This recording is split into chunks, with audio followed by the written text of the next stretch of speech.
Welcome back to episode 3 of another pointless automotive podcast. We're sticking to Is it. that what we're referring to ourselves as? It is pointless. It is another one. This is Ep 3. Cheers to all the listeners out there. I know if you're not watching along, we're going. We're not living our highest life, but it's close. It's just some Miller Lite in a can. It's my garage water. The garage water, yes, and we're at it again. So if you're back for more, thanks. If it's you're just diving in episode 3, thanks for that as well. Yeah, so hopefully you guys got to know us a little more intimately, looking at our car history. Right. But we're going to get into some topics regarding the auto industry and cars in general. And it should be a fun time. I think we're going to have a good time with some of these. Always lively, always pointless, always very lighthearted. Irrelevant as we can be. Yes, angels fly because they take themselves lightly, and I think we're going to do a lot of that around these parts. Not flight, we won't actually be leaving the ground, but we will be taking ourselves lightly and talking about some lighter topics in the automotive world. What do you want to talk about today to lead us off, my friend? All right. I buy and sell a lot of cars. Sure. And I think there's an art to writing a automotive sales ad. Yes. And yes, there is. The art is generally lost upon the public. I think a lot of folks have no right listing cars for sale, and what they write is just sometimes. I know what I have, bro. Yeah, this is why bro, I have the price set. Yeah, exactly. Appropriate response, bro. When you message someone, you're like, "Well, you don't have that," and they're like, "Bro, I know what I got." Yeah. But anyway, we're going to go into some of these specific situations that if you buy and sell cars, you have most definitely come across some of these, and we had a blast. We were just firing these off at one another, and it's all true, but it's extra funny for anyone that does buy and sell a lot of cars. So let's get into that. Absolutely. There's a few different things, and some of them, I mean, we just said it, I know what I have, and some of them are almost memes at this point. Sure, yeah. But I do think one that I kind of like to just giggle at because it's so silly. Here's the car, it's a good price, and you see the images and it looks good, and you're like, okay, and you're reading down the list, and it says, running, driving car, or runs great, reliable form of transportation. We just did this work and just did that work and everything. Needs transmission. Right. Or, engine knocking. Yeah. I'm going to step out on a limb and say that if you've got a rod knock, I would not call that running. Am I asking too much? No, and the problem is all of these things we're going to go over are things we see too much. That's why it's funny. Yes. Because these are all things we see, and I'm sure you guys are seeing. I've got a kind of similar piggyback for my first one. Yes. What do we got? So the car listing's pretty positive overall, and then it simply says, just needs insert part here. Okay, and it will be perfect. Car has sat for 10 plus years. Yes. You're right. Yes. The part is always like, needs spark plugs, needs fuel pump, needs something that takes like an hour or less to fix. Yet the car has sat for hasn't been registered since 1993. 10 years that thing has sat under a tree in someone's backyard. Yeah, sure. It's like the Rand when parked, right? How do you still remember Rand when parked in 1981? Yeah, exactly. So that one always calls in the question, if you've already diagnosed the car and you know it's that exact part, why didn't you buy the $30 part and fix it like 10 years ago, right? I'm scared. I think people fall for it and they tow that car home, swap out the part thinking they're going to have what a deal I got on this thing. Oh boy. Can of worms opens up and they're just over their head, right? Yeah. It just sounds funny, and then you get there and you're like, yo, you've done you look around their place, they've got 6 other cars and they've got this full workshop, and you're like 2 donor cars for that exact car. Yeah, right? you're not just punting on something because you don't know what's wrong with it. Like, you clearly know what's wrong, you just don't want to show your cards. Yeah, and I'm not speaking about the owner that got a high bill and doesn't want to pay it and wants to unload their vehicle. Yeah. I'm talking about a car that's been sitting and they make it sound like an easy part fix. Like, just swap this part over. And you're like, the first question is, why didn't you do this? Yeah, exactly. Right? The common sense answer or question is like, overheats, probably needs a radiator, and like the oil's milkshaked, and it's just like, and you know they know. Yeah, and it's just another similar one to that, a little bit different, but not mechanically jacked, but like structurally jacked. Oh boy. Where I remember, and I'll go a little bit down a road here, back in my more muscle car era, I went and looked at it was a 1967 Plymouth Barracuda. Again, there's a theme here. 67 Barracuda notchback. Long story short, I talked to the guy over the phone. I was, yeah, it's great. It runs well. Got Utah plates on it. I was like, well, how is it rust? No rust. Little bit of surface rust. Little bit of surface rust here and there. Not that big a deal. It's like 99, almost 100% rust free. There's no rot, whatever. Okay, cool. It was like a 2-hour drive, so I drive out there, right?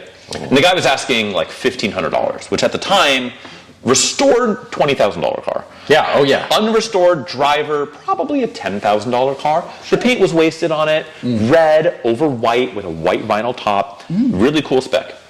Go on out there.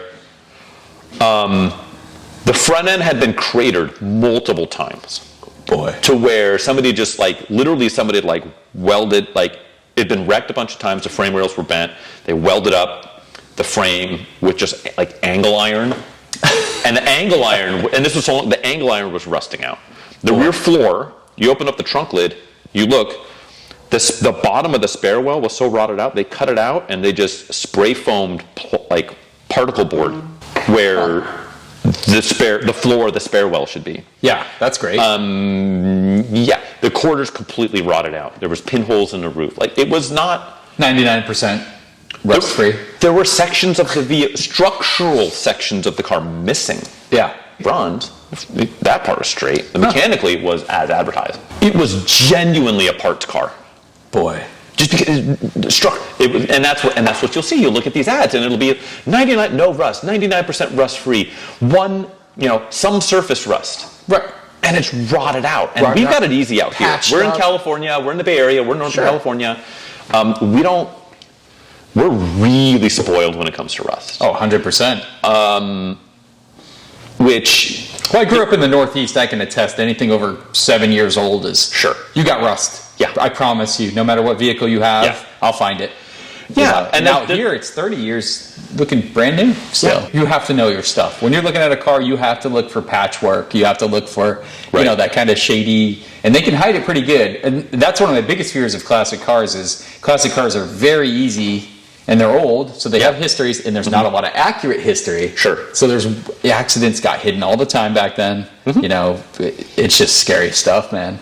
You got to know your stuff. Take someone with you, take an older car guy with you, and really dig in. Yeah, and expect to find stuff. You have to. There's going to be things there. It's just like, what are you comfortable with, right? If it's a good deal, it's a good deal for a reason, right? Sure. Yeah. It's interesting, but that was one that always got me. Was like. The 99% rust-free. Well, they said 99, so that 1% is really 30%. Yeah, it's a big one. I'm going to talk about something sensitive, salvage titles. Yeah. So, look, I get it. Salvage titles, they seem like a fantastic deal. It's a value proposition. You're like, oh my God, it's like almost half the price of a clean title. And it looks great. The car looks awesome. Paint's perfect. I can't tell it was Might even drive good. Yeah. And then here's the issue is, like, salvage title. Why was it salvaged is a super gray area. Right? So we know, and a lot of these cars were salvaged because they were in big accidents, let's be honest. There's some frame bending, there's some, so that's my call out, is the soft salvage reasons. So it's like salvage title only because previous owner lost the spare key. And a dog, and a dog farted in it. Exactly. And it's like salvage. And it's always like the soft reason. But then you look under the car, you can see the frame was bent back. You can see all the door panels, the body panels just don't align. And it's like, it never makes sense because these are cheaper cars anyway I'm looking at. Right. So there's not always a clear history, but the salvage reason always makes me laugh. It's like some like really soft, here's why it was salvaged. You're good. It's fresh. Just go ahead and drive it. There's so much stuff that gets tried to like whitewashed and... Well, I want to be honest too here is I buy a lot of older, cheaper stuff. Yeah. A car can be salvaged technically. Two salvage conditions can exist. Maybe it was salvaged originally for theft. Sure. And then you clearly wrapped it around a guardrail or a telephone pole because I can see the bent frame. Yeah. So it's a super gray area. Down the road. But yeah, my call out was salvage title cars for some stupid reason that doesn't impact like the actual condition of the car. And you look at the car and you're like, your story doesn't check out. So right. And to be fair, I've owned a couple of salvage vehicles in my time. And they've been great cars. And so if you know what to look for, kind of like what we alluded to before with some of the older stuff that, whatever. Gotta look. 99% rust free.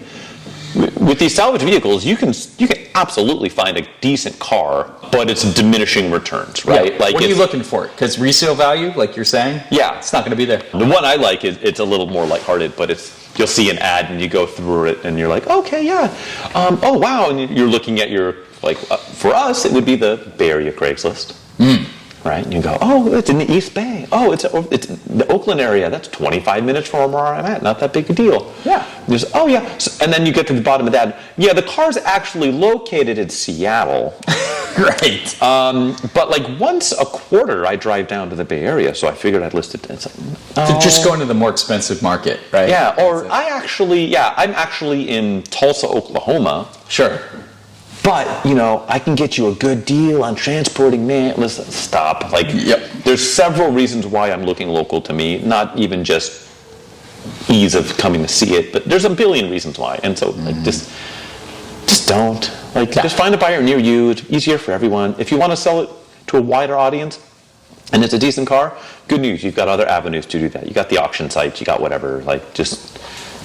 Quit lying to me, bro. A lot of this has to do with transparency and honesty. Let's be honest. Yeah. And my next one's no stranger to that. Here's what you see, right, in the ad. It's a pretty good ad. It's something you want. Everything sounds above the board. I'm in. Yeah, and you're excited. You're ready to call or send that message that never gets replied to. Mm-hmm. Haven't had time to smog yet, but should pass easily. You get that a lot out here, especially in any smog state. We're in California. If you're in a smog state, you know how that works. Yes. So should pass easily. Okay. You look at the car, straight pipes, aftermarket intake, a tune, and an engine swap. Yeah. That intake, is that carb legal? Uh-huh. Do you have the carb sticker? What's that? Oh no. No caps on the car? Oh, okay. Yeah, I should pass. Exactly. Yeah, I've got them. I've got them, I think. They're in my garage somewhere. Yeah. They rattle, but you can put them back on. It's okay, bro. I know a guy. Not the original engine. It's okay, dude. I know it costs like $100 to get a smog. I'll just knock $100 off the price. Yeah. It's a Honda Civic with an engine from a completely different Honda. Yeah, it's got an H22A in it. That'll should pass smog. That vehicle passed smog once. Yeah, it's a JDM. Doesn't even have EGR provisions. You're just like, So true though, right? They make it sound so casual. Haven't had time to smog yet, but it shouldn't be a problem. Yeah, exactly. It's okay, bro. And then bro, I know a guy. Just tell this guy that you know me and he'll hook you up. It's like, dude. Yeah, my hot smog guy. Yeah, your hot smog guy, and then it's boop, boop, boop, we're sorry. When you call him, it just doesn't. This is the FBI. Exactly. Yeah, no, it's just. Do you have any more? Because I have a bunch more on my list here. Oh man, not really. I've got some good ones you can probably definitely comment on because I know you've experienced some of these. And as soon as I say them, I'm just going to watch you light up because you've experienced this. Yeah, some of them are just the simple ones, the obvious photos where they're trying to obscure something. And I don't mean about the Johnson covering the license plate so that you don't see their license plate. Only on the crap vehicles, right? Exactly. It's only on something that nobody your identity's not worth stealing. Don't sweat it. Well, unless the car's stolen. Right, exactly. The car's hot to begin with. Just take the plates off it. You don't have to but ones where it's just you can tell that they're obscuring the seat bolster. Oh, driver's side bolster is never in the picture. Exactly, ever in the picture. Or they're all these photos and you're but I never saw the headliner. And it's a model where the headliners are like a GMT 400 truck where the headliner always is in your face when you're driving it. Yep. Or, looks great, back to the salvage title, looks great, was hit, but everything's been repaired by a professional body shop, and it always says professional body shop, right? It's really their cousin who does work on the side at somebody, and that's fine. But you can tell, they never showed the driver's side quarter panel. Guess where it was hit, professionally repaired every time. And they just go. There's just a certain amount of cloak and dagger when it comes to the photos. Oh, so much. Where you can just read between the lines and roll your eyes and all right, I know what I'm in for. 100% true. I've got another good one for you. Fire. So one of the most expensive thing to do, especially on these older cars, is timing belt and water pump. Yes. It's a very expensive job, and there's a reason. It's a often involved, time-consuming job. I've got a prediction. Can I predict where you're going with this? Let's hear it. I want to hear your prediction. Is this the timing belt and water pump were recently done? No, I don't have any documentation to support that. There's not a sticker, there's not an anything, or it's, oh yeah, well I just bought it like 6 months ago and the guy I bought it from told me all that stuff was done. So you are right on point, except I'm going to support it with physical evidence that it wasn't done. Oh, okay. So when I go, being mechanically inclined, I'm looking for the signs that the timing belt was done. Sure. I'm not popping off timing covers clearly because we're not taking off all the, all the hardware. Yeah, you're not breaking down someone's car in their driveway. Here's the ad. Timing belt was done recently. I look inside the engine bay. Drive belts are nearly rotted off. Timing cover bolts are covered in at least 200,000 miles of road grime. Water pumps weeping. Yeah. How did you did you put the old drive belts back on? And how did you get these bolts off and then put that period corrected grime back on it? Even if you give them all the benefit of the doubt, I don't trust the person that then did that work if they did that work and put all those old crappy parts back on it. Yeah, how could you possibly do that? So that's another big one. I see that a lot because timing belts, usually when people don't know the timing belt intervals usually on their cars. And on top of that, they don't want to pay that because it's usually worth the price of the car I'm looking at. Right. Yeah, so, especially in the market we're trafficking in, you and I. That's like the price of the car, right? Mm-hmm. It's our own personal Ferrari engine out for some of the other highfalutin podcasts that are out there always talking about their high dollar cars, and we're talking about tracers and it's a lot of work, and I'm not Miatas. And you can't check it. A lot of times you can pop off the upper timing belt cover on some models, but for most cars, even that you're just sticking your finger in the wind and guessing. You cannot look at a timing belt and tell the age. But that's a common one. I do have another one. Yeah. Tell me how you think about this. Let's see. So you actually look at the car, it looks pretty good. Looks good. Everything checks out. Boy, I like this thing. Test drive time. Okay. Car pulls to one side. Sure. Suspension crashes over every road imperfection. Are you talking about when you test drove the SHO when I was trying to sell that thing to you? Or the Galant, but we'll get into that. Every car you've ever sold me. Of course. Over every imperfection, there's rattles. Yep. All the dash lights are on. Okay. The owner looks over to you and says, "Never bothered me to drive it like this." Every time. No, this is just how it is, man. It's a reliable car. Yeah. Yeah, it's so many times. Right? Whatever, literally the dashboard Christmas tree, and it's, that's come on one other time? Yeah, weird, I never noticed. Yeah, but it just went away. So it doesn't bother me. Yeah. I put family photos over it, so. Oh, they all do that. Yeah. Yeah. So it's good, suspension shot, all that good stuff. But we joke, Frank has sold me some cars that need work knowingly. Sure. And I'm extra sensitive. I know I can feel a tie rod. I can feel a sway bar link. Yes. And I can feel when a turbo's not boosting. Yes. So those things aside, but I'm talking about the person that sees all these issues and just doesn't care. And then you start driving the car and it's clearly an issue car and they're just like, never bothered me to drive it like this. Yeah, the brake, you take it on the freeway, it feels okay, and then you come off the freeway and it's, or the brakes. That's what I mean. The brake rotors are just absolutely, they're taco shaped, and you're just. Let's segue into my next piece then. Oh, okay. The last one I have is this quote, and guys, listeners, please tell me you've heard this. Is it a percentage? Nope. Percentage point? This is a bold quote. "I would drive this car across the country tomorrow." Yes. So many times I hear that. So you look at the car, you start looking at the drivetrain components and what actually contacts the road. How about those tires? Tires are bald like racing slicks. Yes. One of them is from 2003. The other ones are from 2007. Yeah. Yeah. Oh, wait. All mismatched. You know what's sad? This Miata that's right next to us. Oh, it's this exactly like that. One of the tires, and I got to show you, is from 2003. It is dry rotted in the treads. The guy swore up and down, "I would drive this car across the country tomorrow." One was chunked and had flat spots, like it was basically like a Flintstone wheel. Sure. Every tire was a different brand. That's one. All the awesome checklist, Boy. Things to avoid. Yeah, tires are one of those things, I don't know, maybe it's a car geek thing, but oh boy. There's something about, first off, there's just something about buying new tires. It's like a thing, right? Changes the car. It's just like getting new tires, look good, feel good, drive good. Feeling kind of cute, might put new tires on today. Yeah, so the whole new tires thing, but so many people overlook it. There's physically tread on there, we're good to go. And it's just like, and similar, and I think I had this in the pregame notes, was like another one where you see, especially if you're buying used wheels online. So you don't see it as much with buying a car, but if you're buying a set of wheels, tires are good. Yeah, they're 75% tread. And you get there and they're beyond the wear bars. Oh, right. Yeah, and you're how are you measuring every this? time? If they say 50% tread, they're gone. Oh, yeah. They're gone. If they say 90% tread, there's probably 50% life yet left. Usually, yeah. Anything- 5-year-old tire. Tires are a big deal, and like you said, there is nothing like putting on, when you have shot tires, putting on fresh Yes. tires. Because, I mean, like I said before, your braking, acceleration, and handling all improved. Well, it's just drivability, like for the E30, because the rear tires on that car were BFGs from like, had to have been like the mid 90s. So the fronts, yeah. the fronts were old. They were replaced when it was, I think they had 07 on it, which is very old.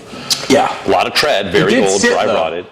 It sat, but they were rotted out. They were know, rotted out. but But the rears were they were cubes. But to have a car that's been driven Yeah, on these that's a whole different that's brand a of whole scary. different old boy. But let me tell you though, just swapping them out just on a drivability, not even performance, just straight up go down the road and how it feels, night and day. Oh, it's the biggest thing you can do to your car. No matter what you do for mods, only 4 things touch the ground. If you're lucky. If you're doing it right. If you're doing it kind of Yeah, right. if you're dragging bits and pieces, that's on you. That's on you, man. But yeah, this is one of those things I feel like we could probably just sit here all day and rattle them off. We've kind of proven the point that I think ultimately it's just transparency, right? I think, yeah, and it is, and I figured it was an awesome point because if you guys are into buying crap boxes and stuff like us, we know you're we are. coming across this stuff. Like, there's no way to hide it. You're experiencing this, and we just thought it was super funny, and as experienced car buyers, we can laugh about it.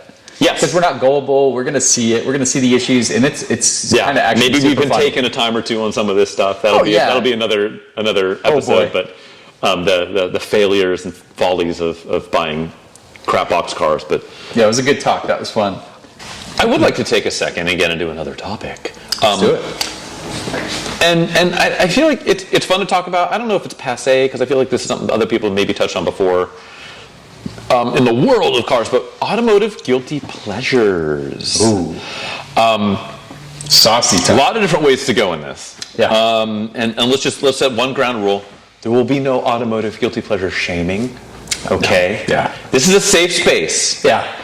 And as such, I want to, and I guess since I'm leading it off, I want to go, and this can be general, this can be very specific, right? You can be like, I'm really obsessed with electronic parking brakes. You can get that specific. You can go super broad, like, whatever.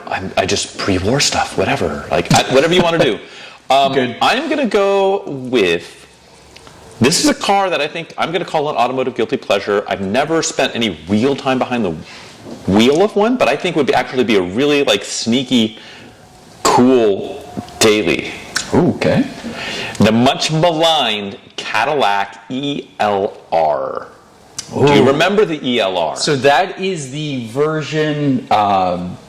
There was another, the Volt. Yes. It's the Cadillac. the Cadillac Volt. version of the Volt, which was the plug-in hybrid. Higher price point, and it got worse fuel economy, right? I think it was heavier. it's mildly worse fuel economy. It was also a coupe, Right, and loaded though, like supremely loaded versus a but Volt. obscenely overpriced. Yeah. It was basically a tarted up Volt coupe with an insufferable ad campaign. I don't know if you remember the ads. I don't remember the ads. It was, I don't remember the name of the actor, but he's like the smug dude from, God, what was that awful show that ran forever? Desperate Housewives. He was like one of the husbands on Desperate Housewives. How do you know this?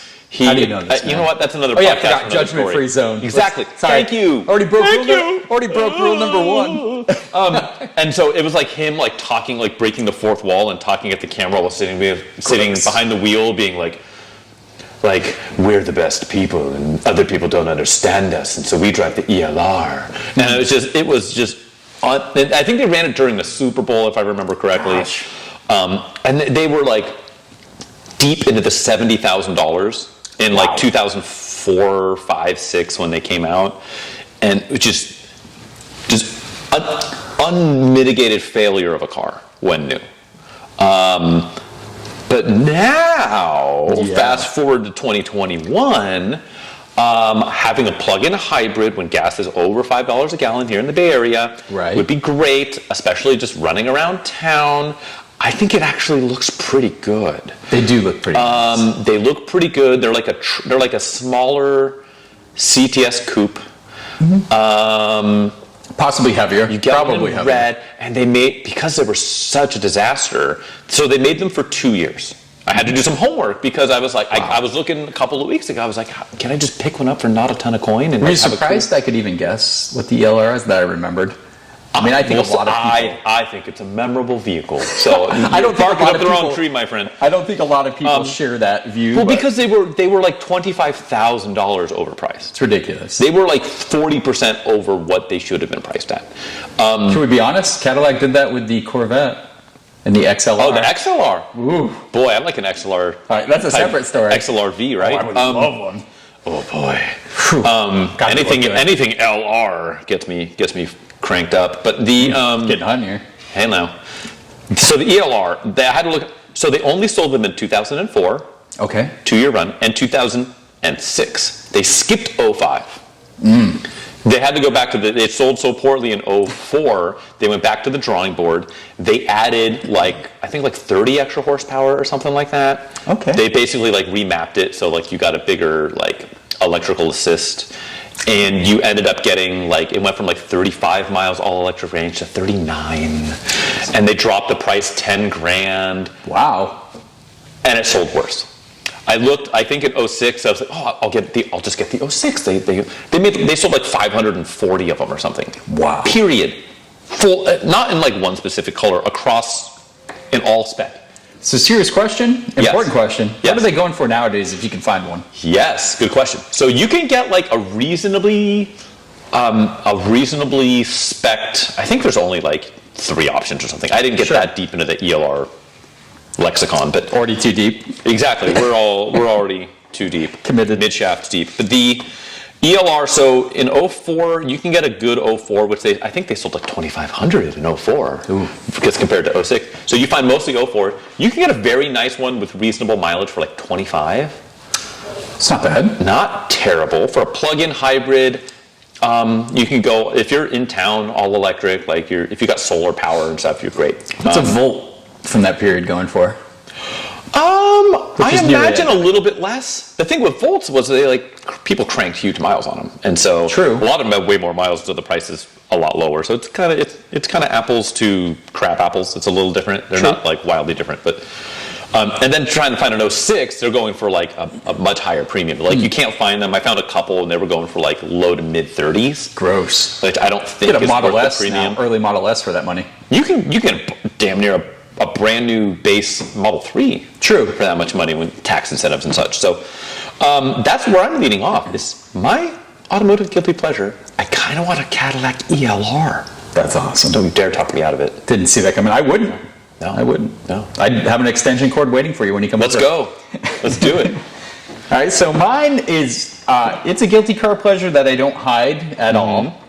It's that I am obsessed with the Econobox Performers. Sure. My God, I you know what? I have a Porsche Cayman S that sits out there, but you don't know it because I hardly talk about it. No. I talk about my Tracer LTS Tracer more, me, baby. Escort GTS, Taurus SHO. I want these Econoboxes, mostly from the 80s and 90s, the performance variant. Yes. And I get excited. I get excited that it has factory optioned body cladding that makes it look more sporty. I love the stupid stuff. Yeah. Oh my God, look at that spoiler. Ooh. An extra 20 horsepower. Ooh, Right. a dual overhead cam engine dropped in that little turd box. Ooh, the model call out, the badging on the side where it says twin cam is outlined in red. God, I love unique badging. Boy. Yeah, you know my soft spot. So yeah, I'm talking about Escort GTs, Cavalier Z24s, Tracer LTSs, the Show, the Neon ACR, those standard cars that everybody knows and that were throwaway cars. And that's going to be my next point. So the reason I really like these cars, other than just I've always been around them, always loved them, is Finding ones that weren't thrown away. and that's what it is. It has to be it. But the thing was, these were they're for fantastic performance cars for their Sure. times. They actually were up there with much more expensive cars, but they're bargains in comparison. Right. Right? They're nothing now. These cars can be scooped $1,000 to $2,000. And you know what's really funny? You take that same exact formula and stick a Volkswagen badge on it and call it a GTI. So much more money. It's literally a 1,000% premium. Insane. Right? And the performance is there, and reliability often too, because some of these 323 GTX. Oh, be still my heart. Oh gosh, we're almost there. Yeah. So the other thing I like seeing this is people also love them Because Yes. people, when I show a video of this obscure like Econobox performance variant, everybody's like, boy, that was one of my first cars. That was my second car. I had one of those for 10 years, loved it. Yeah. And I just love it because those are like genuine people that remember that, and they love to see the restoration because these things aren't on the road. They're not. Yeah. You're not seeing I haven't these. seen one of those in 15 years. Insane. And that's our last point. It's kind of what we've already been talking about, is that these are incredibly hard to find cars. Like a lot of these I look for like 5 to 10 years, and I search the countrywide. I've definitely bought sight unseen and have them shipped to me.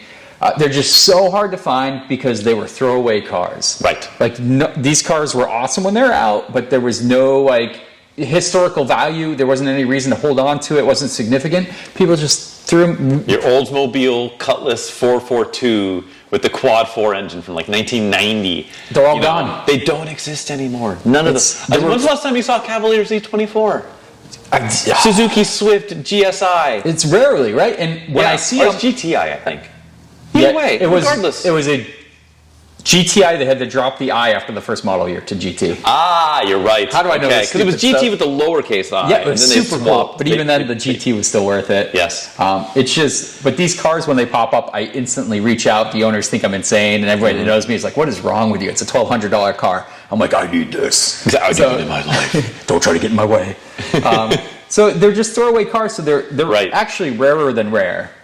Which is incredible. The production numbers don't matter because they just don't exist. Sure. Yeah. They're not on the roads. So Yeah, it's a lot of fun, and you're speaking my language. There's a lot of that.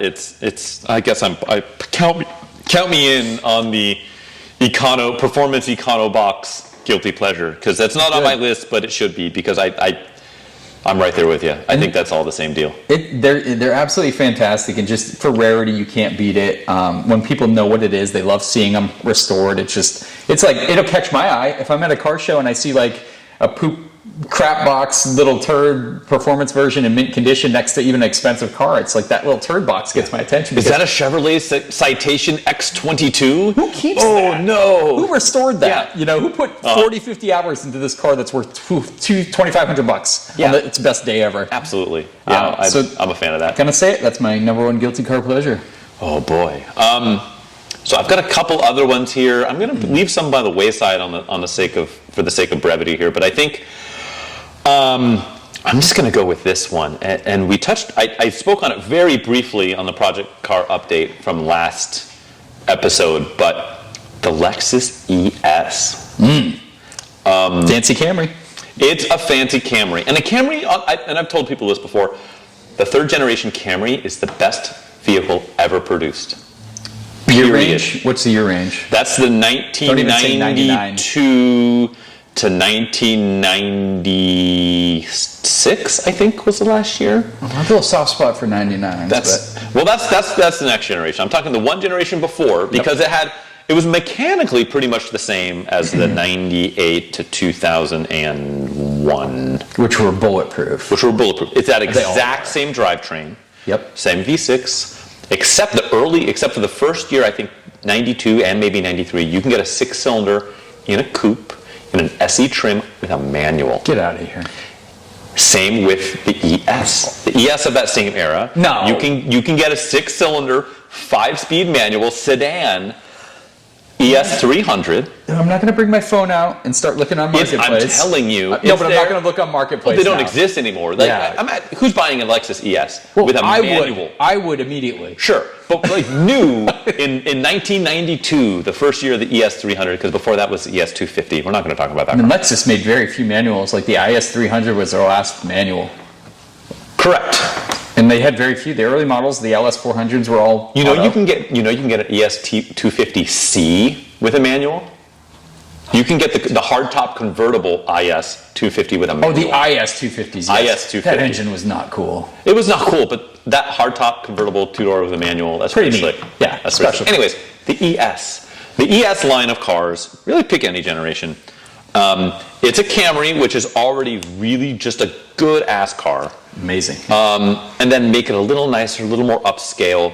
If anyone, the rub on it now is gas is getting more pricey, so like having a V6 Still ES got, with like low 20, to mid 20s, right? Yeah, MPGs? 22, 23, 24, 25. For 200 horsepower, 200, right around 200. Sure. Yeah, I think it was 190, and then it became 215 in like the 330, and then when you got to the 350, you're up in V6 camera. What is it? 286, I think. Almost 300. Just a good car. Like anyone asks me, like, hey, I just need something that's comfortable. It's got a good back seat. It's reliable. Lexus ES, all day. Yep. All day long. It's it's not at all a sexy car. It has no sporting pretenses, and if you can find a second-gen ES, you get that ES 300 with a 5-speed manual. You are doing something right. I think that's like about the daily perfect. I'm going to save my hot take. That's good for the next one, but I'm gonna let you get in where you fit in. What's your next guilty pleasure? That's a great one, man. For brevity, because we have a couple other things I want to hit, I want to talk about one of my guilty car pleasures is obsessive cleaning. Okay. And here's the reason. And so we're doing meth now in addition to PCP. We're really getting into the cleaning with a toothbrush. And I mean that's not even an overstatement. Sure. But so not even just the interiors. Okay. I am a huge. Every time I buy a used car. Okay. And we are talking 30-year-old cars average. Scrub it up, dub. Engine undercarriage. Do you guys know what the undercarriage looks like on a 30-year-old car that you bought for $1,000 to $2,000? I'm going to say unkempt at best. Yeah, you got a good inch thick oil slick and some of the worst grime from when CV boots tore 20 years ago. You pulled that grime encapsulation device, the lower shield. Oh, the cover? Yeah, it weighs like 30 pounds. It just hits the deck. The congealed grease. And sticks to your floor. So yeah, that's my thing. And there is a reason. Here's the other thing too, and I'll get into the second part of this, but is for my diagnosing of these vehicles, cleaning up all this old oil spillage and other dirt and filth is a good way to see what's currently leaking. Right. So it is for a purpose. Yeah, and absolutely. And immediately you can see where fresh oil's coming out. So just as a mechanical strength, that's what I do. Right. But to be fair, I scrub under timing belt covers. I scrub everything. And no one's going to see that. The next owner's probably not even going to see it because they're going to take it to a shop. And that's like 60 to 100,000 miles away. Right? Sure. So the reason I do this is completely beyond me. I don't know why.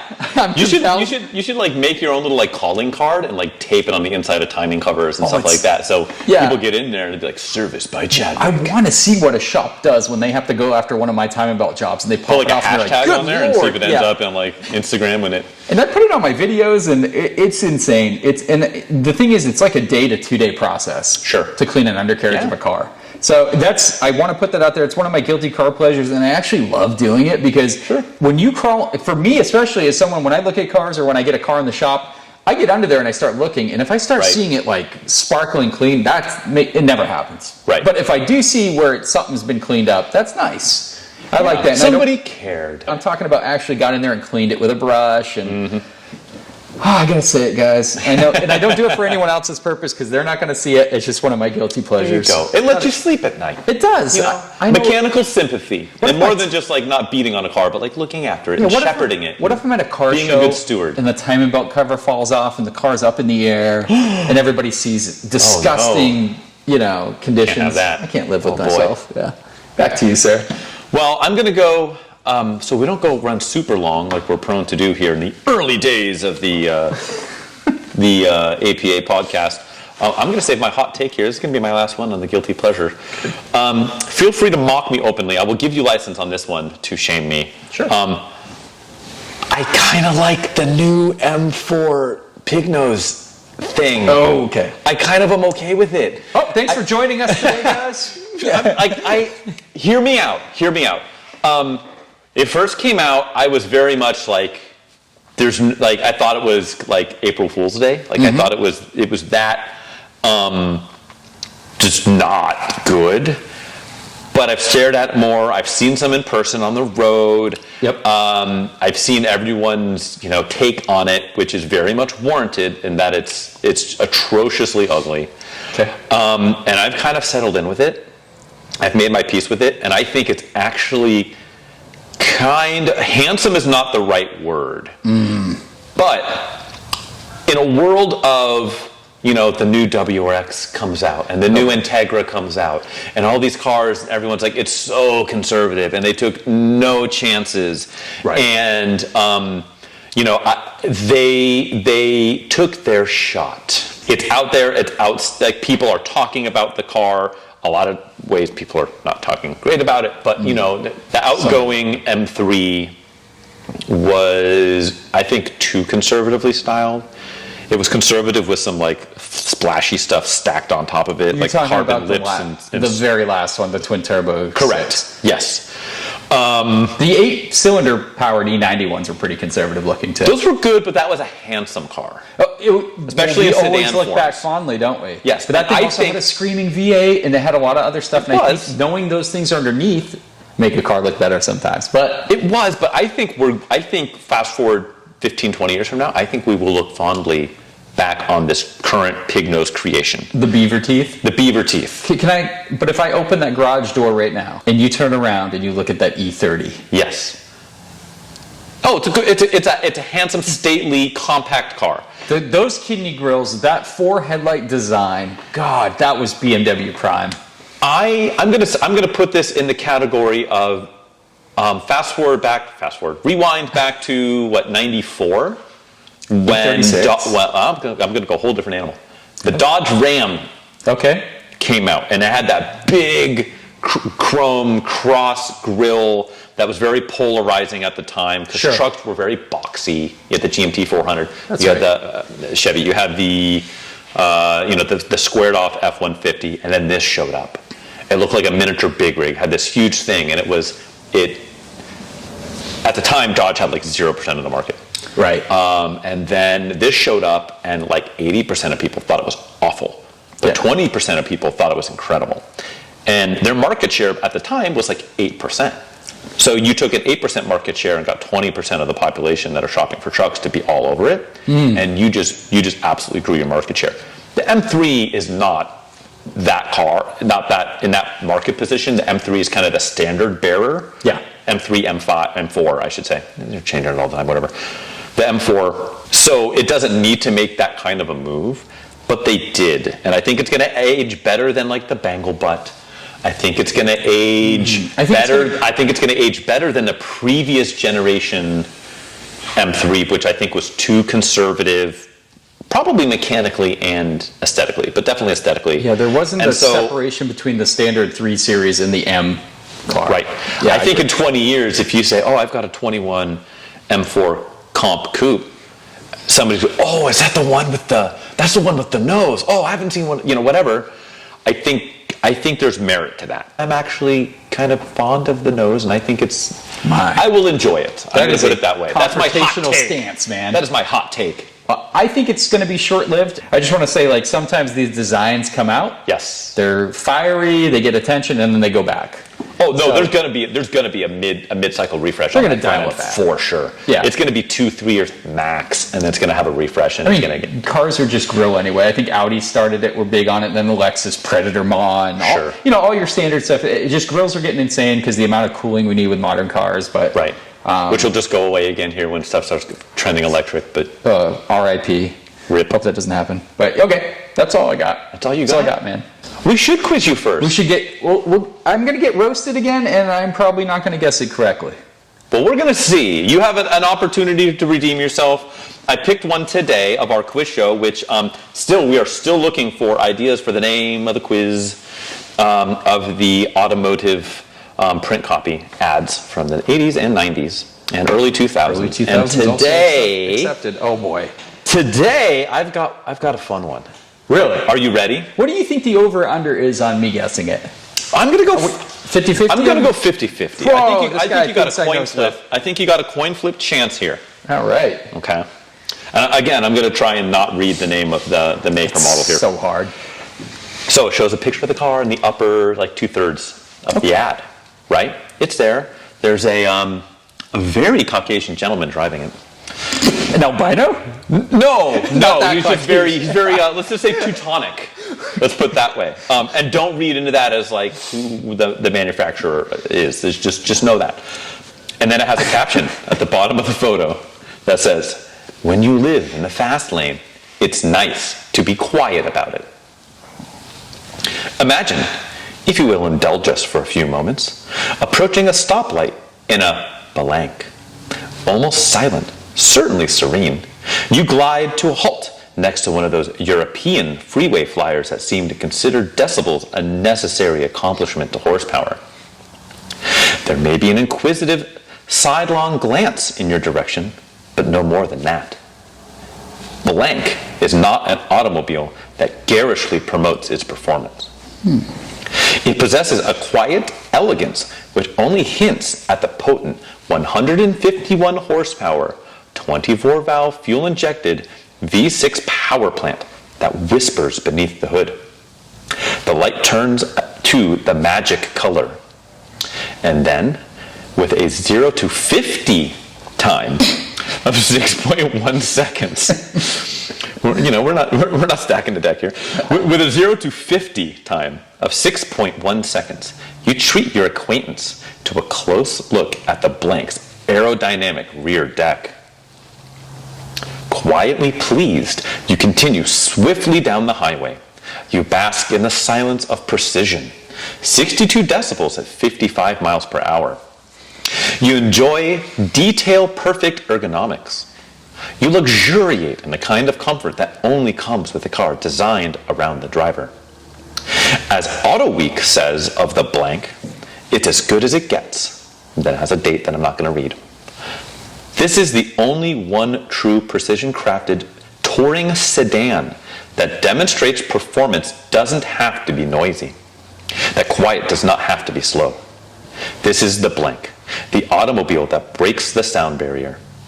Test drive the blank. It's currently available exclusively at your blank dealer. Call 1-800-2-BLANK for location dealer nearest you.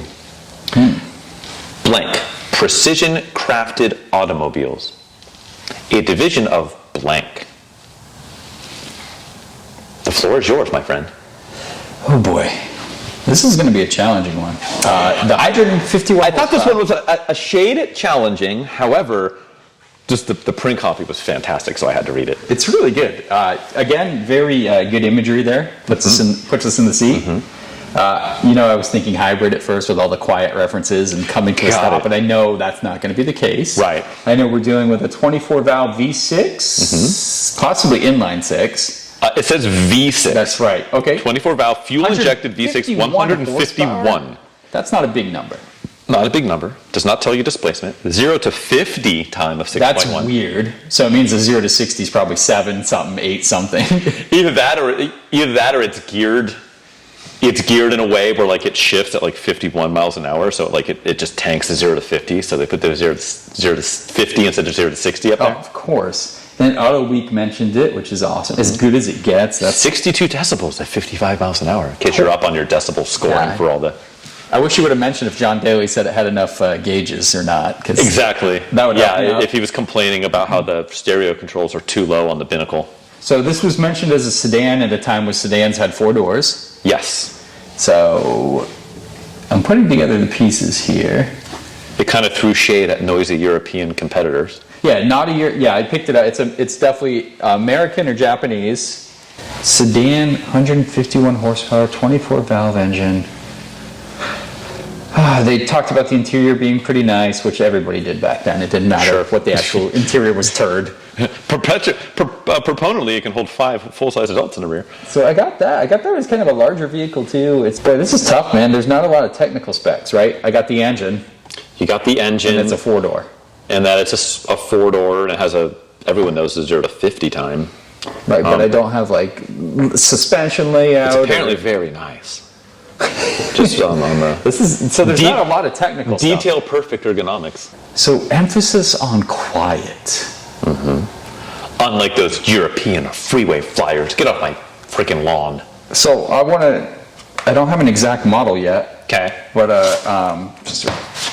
I'm thinking it's going to be one of the luxury Japanese brands. So I'm thinking Infiniti or Lexus, because I think Lexus or Infiniti talked about quiet, high-quality builds. Here's where I'm going to get lost. I don't know which one came with the 150. It'd have to be one of the Were they the Q ships back then? The Q, what was it, 45? Q45 was an automobile. But there was also like the I-30. There was the I-30. You had the M30, which was the coupe and convertible. Those became later, G20. though. The G20, yeah. The initial Infiniti launch was Q45, M30, the coupe, not the later sedan, but the super boxy, that's a Nissan Leopard in Japan. Right, and then the P10 G20, right? The P10 G20, and then shortly after launch, you had the J30 That's and right. the I30. The I30 was a Maxima, the J30 was rear-wheel drive. I think I'm barking up the wrong tree, though, but can I go for and this horsepower number is so low for a V6. It's got to be, we're talking early 90s. It actually does not list the exact year. That's where I'm at. So let me just throw a guess because I'm putting too many clues Sure. out there. Let me go with one of the initial Infinitis. Let's go with we'll go with the Q series. It is not the Q series. And just so you know, the Q45 is a V8. It's a 4.5 liter V8. Is that the only Q they had?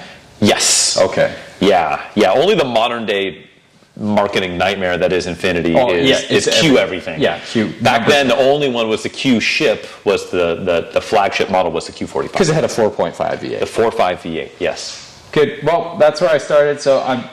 But you are.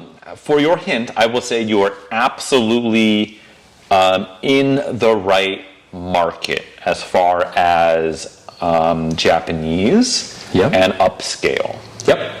So you've got that pinned. Which takes us to Acura, Infiniti, and Lexus.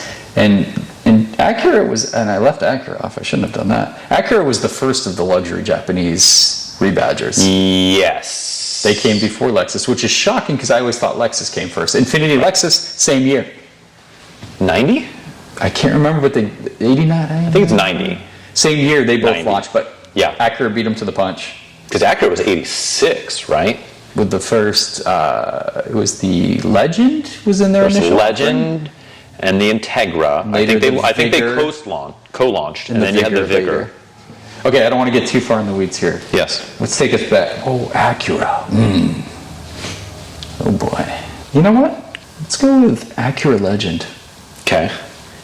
Because that came with a brilliant V6. Imagine, if you will, indulge us for a few moments, approaching a stoplight in an Acura Legend. Get the hell out. That's it. You got it, my friend. Boom.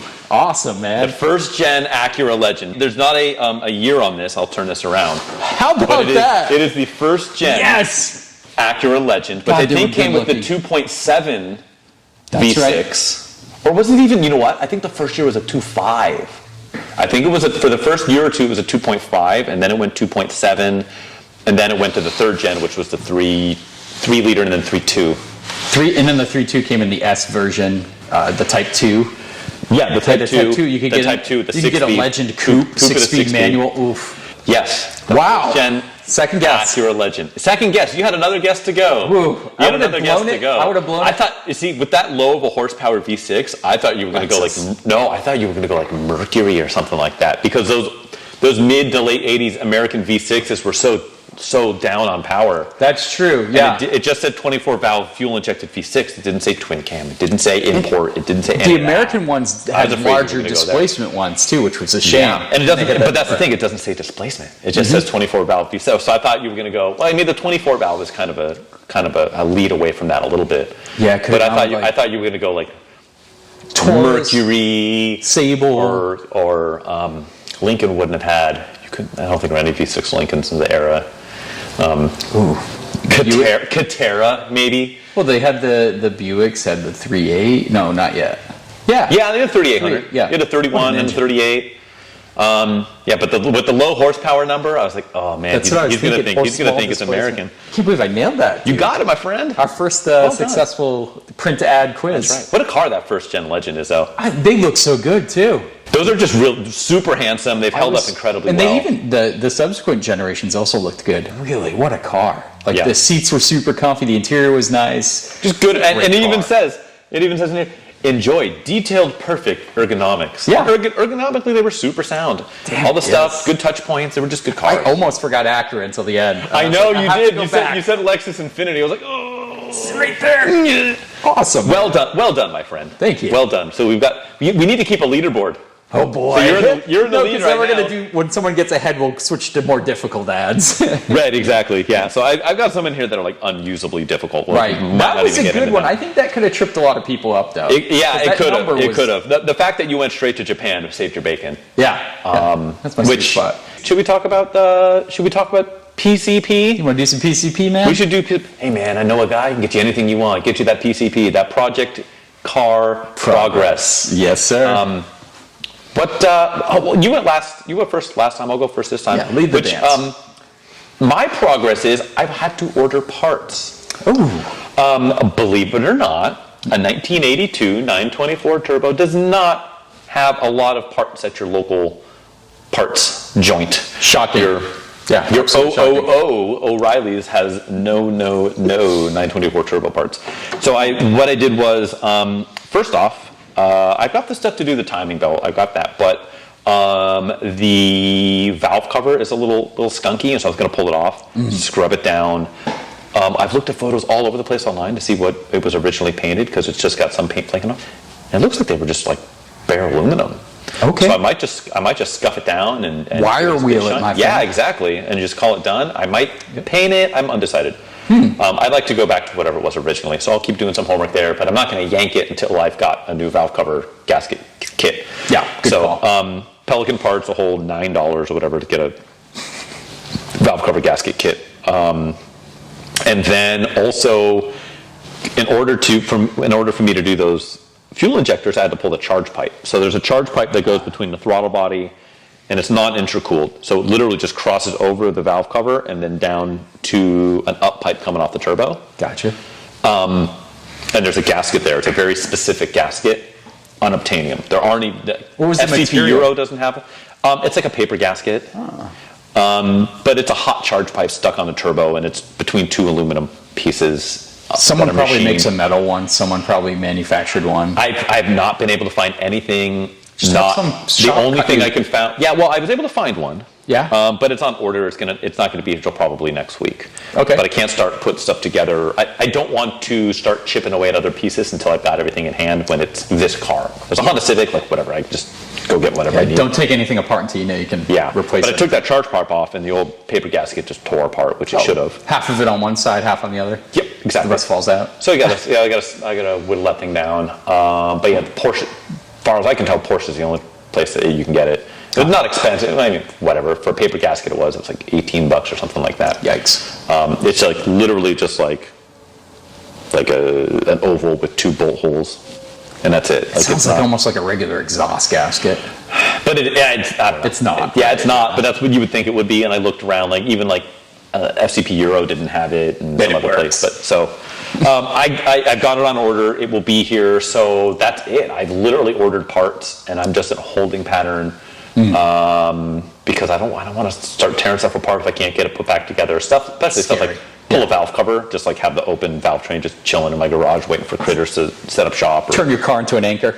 Yeah, exactly. Where it just sits there now. Yep. Well, it kind of already is because I got the charge pipe yanked off it, and so like if I needed to, I can cobble it back together and live with a minor intake leak. But I don't.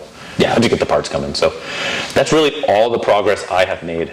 Which is get parts on the way. So I'm hoping they'll be here early next week, and then our next conversation will be about me doing putting 1,200 miles on that car on a weekend or something like that. How awesome would that be? Yeah, buddy. I got the new tires on it that I did a little bit ago, and those have no miles on them, and now I just got to get it to pass smog so I can tag it and bag it. That's it. Woo. It's a big hurdle to overcome sometimes, though. That is it. Where are you at? You doing suspension? And bits on this? So Miata suspension. So you start getting in there. You're like, oh, shocks are blown. Let me look at those. Oh, look out! We got control arms that are out. We got tie rod ends that are gone. We got sway bar end links that are rotted. When you start to dive into a higher mileage car, the more you look, the more you find. Right? And you're like what, 230K on this? 230K, yeah. So it's worn. It's worn out pretty good suspension wise. That's a big one. The ball joints are getting replaced at all four corners.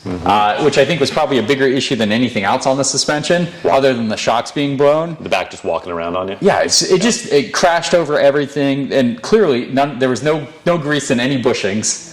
So all new bushings going in. Cool. Obviously, I went with the Koni STRs, which is like a street shock that can be used in conjunction with a mild lowering spring. So I've got the Racing Beat springs that I'm taking off the old shocks and putting on. So it's going to be a pretty, it's not going to be a super firm ride. But the reason being is these cars are pretty firm from the factory. Right. And I'm going full Racing Beat tubular racing sway bars and end links. Sure. So I want it to be a little softly sprung, but the body roll will be very well controlled. Controlled body roll, compliant. And new bushings throughout. It's going to be, it's going to feel amazing. Sweet. So it'll be a streetable car that you can performance drive in the canyons and feel very good. Brilliant. So yeah, I'm excited about that. That is a serious job. And a serious job gets more serious. Well, on a car with 230 on it, it's serious. Yeah, when you have fused together. And one of the upper strut, the top mount bolt got stuck in the upper strut housing, or the upper strut mount, and boy. That sounds not frustrating. Yeah, no, totally it's like fun. It sounds like 2 hours of trying to get a really small Dremel cutting disc in there, and then using a hammer and chisel with a compressed spring on the strut already. Right. So, Boink. Super fun, making sure not to hammer too Potential hard. decapitation. Yeah, good times. So that was how that job goes. So we're gonna finish doing that. We're gonna, like I said, overhaul the entire suspension. Sure. And then overhauling brakes and some other stuff on that Miata. So I don't play around. Everything's getting touched on this car. It's gonna be fun. Yeah. We'll have to tear up some canyons because I got to let you drive it too. There you go. Miata, always the answer. It is always the answer, and when it's well sorted, there's nothing that compares. So we have to get into that, and that's what's coming up. We still have the E30, which I plan this next week to jack up and actually get jacked. Get under there, get in there, and that's when I find a lot of things with cars usually. Yes. So this car, the E30 had handling. It gets around a corner pretty good because I think it's chassis. The chassis is amazing. Right. The chassis hides a lot of flaws. But boy, and the tires. New tires. If you change direction at any speed, it washes. The front end washes out incredibly easy. So I'm pretty sure the end links are gone. I'm going to see those are probably beyond perished.